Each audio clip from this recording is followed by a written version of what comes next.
Kwanza kabisa ningependa kuchukua fursa hii nikiwa hapa Citizen kuomba jamii yangu msamaha, sababu mwaka wa 2022 kidogo niliwaelekeza mahali ambapo sasa hivi inaonekana na ni dhahiri kwamba sio mahali pazuri.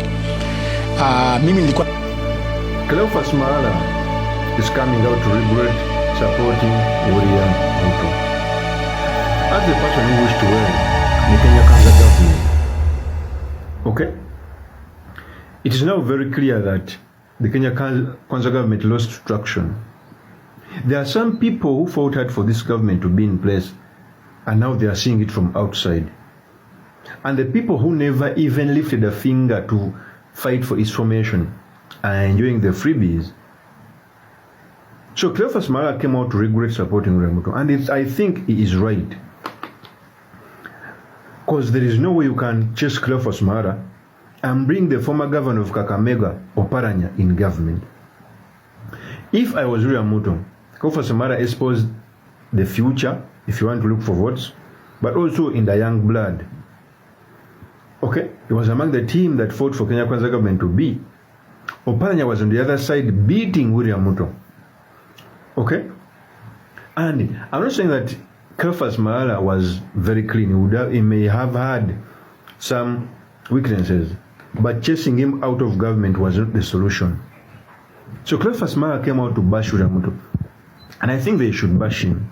I wish Cleophas Malala is selected as the Secretary General of People's Liberation Party, the party linked to Gachagua, so that they can fight the Kenya Kwanza regime. Okay? And I'm learning a lot of things that in politics, they are no friends, just the interests match. The moment interests differ, you see people going for each other's throat. Okay? So it is very clear that my only problem is a person who I'm supporting by the dearly, regarding Gachagua, has failed to build a team to take on Ruto. He has been settled dormant in the mountain. He should start moving across the country. Because the revolution is ripe, change is ripe. He just need a trigger. He just needs a leader to move across the country so that he can speak to the masses. Okay? So Cleophas Malala came out and poured his heart out. Cleophas Malala was a Secretary General. He was just like a chicken thief out of that position. And Hassan Omar was appointed. Okay? And I think it was collateral because Ruto wanted to dismantle Rigathi Gachagua. He had to start with the Secretary General to put him out. And I think the reason as to why Ruto did that, Ruto is a good politician. In fact, any person who wants to remove Ruto from power must understand that Ruto is a good politician. Before you have a plan to defeat someone, you must acknowledge his abilities, weaknesses, and strengths. Okay? Since Ruto wanted to beat Gachagua out of government, he had to start by fighting Cleophas Malala. Because Cleophas Malala was Secretary General, and remember, in each and every political party, Secretary General is like an Ingin. So if your nemesis is a friend to you, the Ingin of the party, it brings out problems. It's the reason as to why, even when before Gachagua was impeached, Cleophas Malala gave out the news that Cecilia Mbari and others were planning to impeach him. Very many people dismissed it until it happened. Okay? Cleophas Malala came out to say that of all programs which were promised by William Ruto, nothing has been fulfilled. And I think he's right. Because in campaigns I used to hear Nzoia Company, what. But now nothing has been fulfilled. In fact, Cleophas Malala said these statements. Kwanza kabisa ningependa kuchukua fursa hii nikiwa hapa Citizen kuomba jamii yangu msamaha, sababu mwaka wa 2022 kidogo niliwaelekeza mahali ambapo sasa hivi inaonekana na ni dhahiri kwamba sio mahali pazuri. Mimi nilikuwa na imani mingi kwa sababu ile sera ambayo rais alituuzia, na mimi nikaamini, nikasema kama haya maneno ambayo yako katika manifesto yatakuwa implemented, basi jamii yetu itakuwa mzuri. Kwa sababu alikuja akatuagiza barabara 1000 kilometers, akasema kwamba anakuja kuzindua kufufua tena zile factories zetu za Nzoia, Mumias. Lakini vile tulifika kule, kidogo mambo ikabadilika. Mimi ndio nilikuwa na katibu mkuu wa chama cha UDA, chama tawala. Na kazi ya katibu mkuu ilikuwa kuhakikisha kwamba nimehakikisha kwamba zile political promises ambazo tulipea wananchi tumetimiza. Lakini nikienda kutik katika ile manifesto napata almost 90% of the promises hatutimizi, na haswa hizo promises ni za kwetu nyumbani.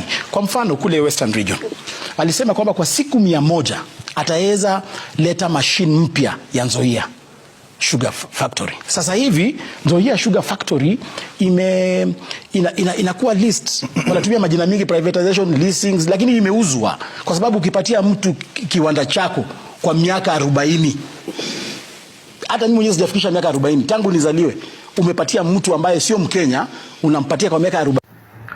That is Cleophas Malala.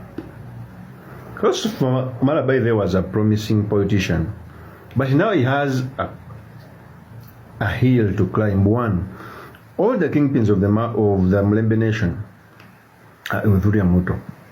That is Musalia Mudavadi and Wetangula. Although I think Mudavadi is like a balloon. You know, a balloon has so much air and nothing in it. The moment you burst it is when you know. Musalia Mudavadi has no traction in the Western.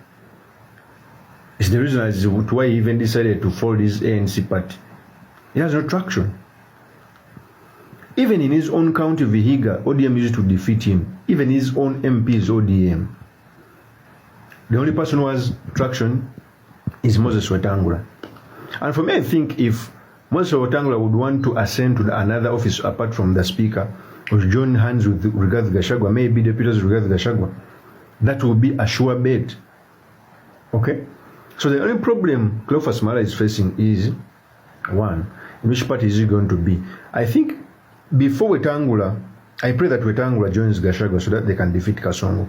But even without that, the best option is to be a Secretary General of PLP, so that Gachagua can have a link in the Western. Because Cleophas Malala is a good campaigner, by the way. He's so eloquent, he's a fighter. In fact, if it wasn't for the ODM wave, Cleophas Malala maybe would have had his day, because he was way better than the Kakamega governor, Fernandes Baraza. Fernandes Baraza was not a politician. In fact, Fernandes Baraza ran for that office first time. He had never stood in any election. Okay?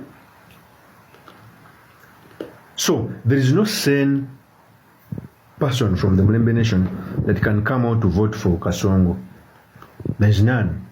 Because he has failed fairly and squarely, despite having written memorandums with the quotes Mudavadi and Wetangula. Okay? And I keep on telling people that the reason as why the Western, despite having the second biggest vote basket, has refused to be in key position like the deputy president and the presidents. Because you cannot tell me that a community that is the second biggest cannot be having a deputy or the presidency. Okay?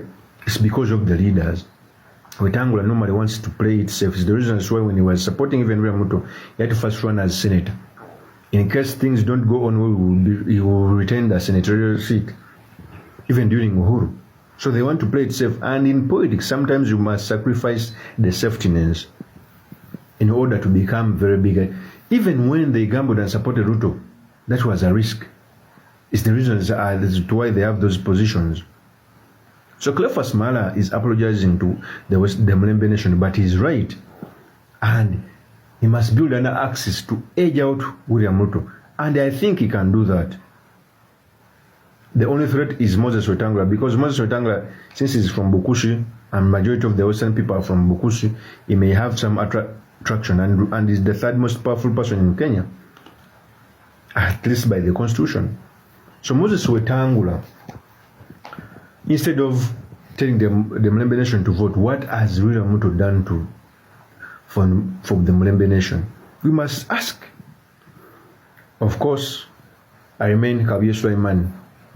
Continue subscribing and also give me feedback so that I can do more videos.